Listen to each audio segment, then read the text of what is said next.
নমস্কার বন্ধুরা, শম্পার পাঁচফোড়নের গল্প রান্নাঘরে আপনাদের স্বাগত জানাই। আশা করি সবাই ভালো আছেন ও সুস্থ আছেন।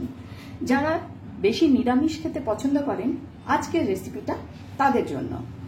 আমি এখানে নিয়েছি পেঁপে, ঠিক একটা ছোট পেঁপে এরকম ডুমো ডুমো করে কেটে নিয়েছি একটা ছোট আলু ডুমো করে কাটা, নিয়েছি 5টা কাঁচা লঙ্কা, 1 চামচ পোস্ত আর 1 চামচ নিয়েছি সাদা তিল। প্রথমে আমি সাদা তিল আর পোস্তটা একটু ড্রাই রোস্ট করে নেব। কড়াই গরম করতে বসিয়ে দিয়েছি, দিয়ে দিচ্ছি সাদা তিল আর দিয়ে দিচ্ছি পোস্ত। একটুখানি নাড়াচাড়া করে ড্রাই রোস্ট করে নেব। পেঁপে দিয়ে বিভিন্ন রকমের রেসিপি আমরা বানিয়ে থাকি। এইভাবে একবার সাদা তিল আর পোস্ত দিয়ে পেঁপে রেসিপি বানিয়ে দেখবেন, দুর্দান্ত হয় খেতে, একটা অন্য স্বাদ এনে দেয় মুখে।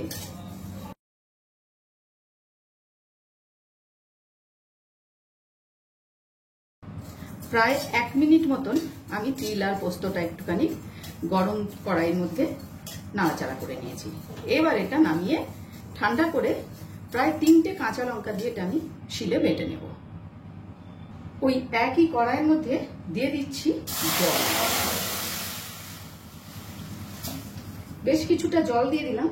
দিয়ে দেব 1 চামচ লবণ। এবারে আমি যে ডুমো করে কেটে রাখা পেঁপেগুলো এর মধ্যে দিয়ে দিচ্ছি। ঢেকে দেব প্রায় 7 মিনিটের জন্য। গ্যাসের ফ্লেমটাকে এ সময় আমি মিডিয়ামেই রাখলাম। 5 মিনিট হয়ে গেছে। এবারে আমি ঢাকাটা তুলে আলুগুলো এর মধ্যে দিয়ে আরো 2 মিনিট এটাকে ঢেকে রেখে দেব। 2 মিনিট হয়ে গেছে। এবারে আমি জলটা এর থেকে ঝরিয়ে কড়াইটা আবারও বসিয়ে দেব। কড়াই খুব ভালো করে গরম করে নিয়েছি। কড়াইয়ের মধ্যে দিয়ে দিচ্ছি সর্ষের তেল।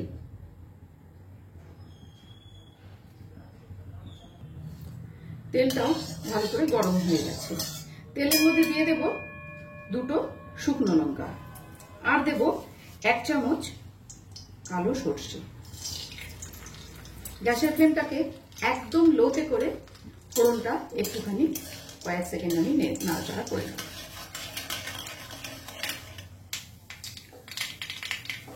সর্ষেটা চমকে উঠেছে। এখন আমি এর মধ্যে দিয়ে দেব কেটে রাখা আলু।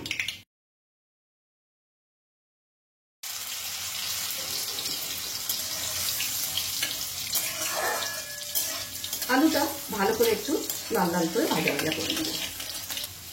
আলুটাকে একটু ভাজা ভাজা করে নিয়েছি। এখন এর মধ্যে আমি দিয়ে দেব ভাপিয়ে রাখা পেঁপের টুকরোগুলো। এগুলোকেও নাড়াচাড়া করে একটু ভালো করে ভাজা ভাজা মতো করে নেব।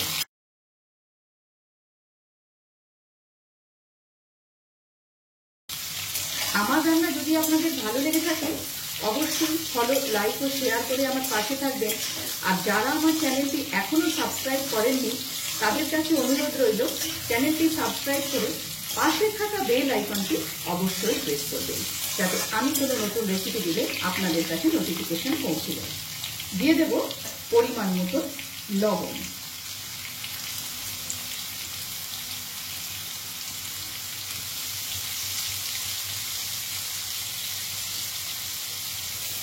আবারও ভালো করে নাড়াচাড়া করে নেব।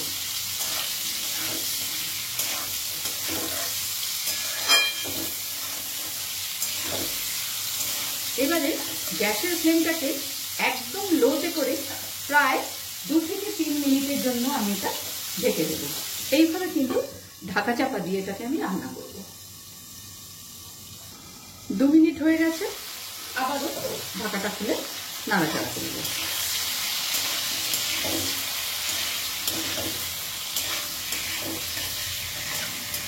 যারা সবসময় নিরামিষ খান বা যারা বেশিরভাগ সময় নিরামিষ খেতে পছন্দ করেন, তারা একবার এভাবে বাড়িতে পেঁপে এরকমভাবে বানিয়ে দেখতে পারেন। খুব সুন্দর লাগে খেতে। আবারও 2 মিনিটের জন্য ঢেকে দেব। চলে এলাম 2 মিনিট পর।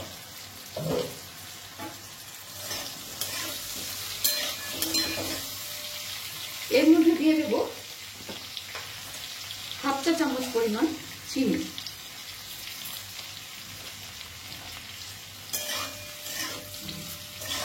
এবারে কাঁচা লঙ্কা, তিল ও পোস্তটা আমি বেটে রেখেছিলাম, সেই বাটা মশলা এবার এর মধ্যে আমি দিয়ে দিচ্ছি। বাটি ধোয়ার সামান্য একটু জলও এর মধ্যে দিয়ে দেব।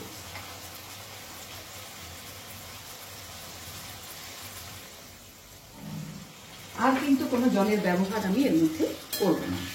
মশলার সাথে সবকিছু বেশ ভালো করে একটু মিশিয়ে নেব।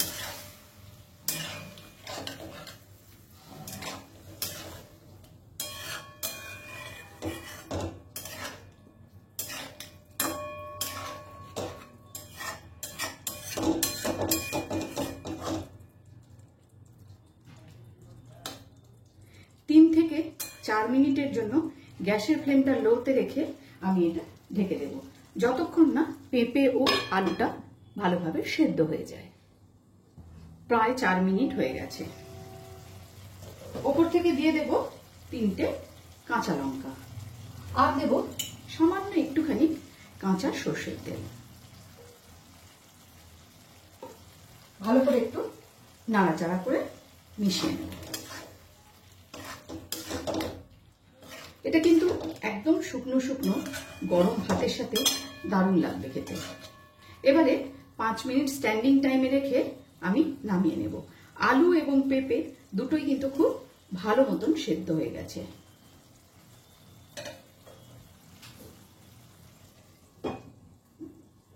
নিরামিষ পেঁপের একটি দারুণ রেসিপি আজ আমি আপনাদের সাথে শেয়ার করলাম। ভিডিওটি আপনাদের কেমন লাগলো অবশ্যই কমেন্টস করে জানাবেন। আজ তাহলে এই পর্যন্তই, দেখা হচ্ছে সামনের ভিডিওতে অন্য কোনো রেসিপির সাথে। ভালো থাকবেন, সুস্থ থাকবেন।